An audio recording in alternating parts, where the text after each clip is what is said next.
ठरलं तर मग या मालिकेच्या 9 जानेवारीच्या भागात आपण पाहणार आहोत मधुभाऊंची तब्येत आजाराने खराब झाली असते, पण मधुभाऊ डॉक्टरकडे जाण्यासाठी नकार देतात.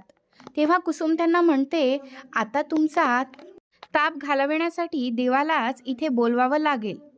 तेवढ्यात अर्जुन स्पीकरवर अनाउन्समेंट करत म्हणतो, फ्री मेडिकल कॅम्प. आपल्या इथे फ्री मेडिकल कॅम्प भरला आहे. कोणाला काही आजार असेल तर ते इथे उपचार घेऊ शकतात. ज्यांना डॉक्टरकडे जायचा कंटाळा आला असेल तर ते सुद्धा इथे येऊन उपचार करू शकतात. अर्जुन सायलीला इशारा करतात. काही डॉक्टर मधुभाऊंची तपासणी करू लागतात. ते बघून सायली खूपच खुश होते. अर्जुन मनात म्हणतो, तुमच्या चेहऱ्यावरील हे हास्य बघण्यासाठी काहीही करू शकतो मी. येणारा पुढील भागात खूपच इंटरेस्टिंग असणार आहे. त्यामुळे असेच अपडेट्स सगळ्यात आधी बघण्यासाठी आत्ताच आपल्या यूट्यूब चॅनलला सबस्क्राईब करा.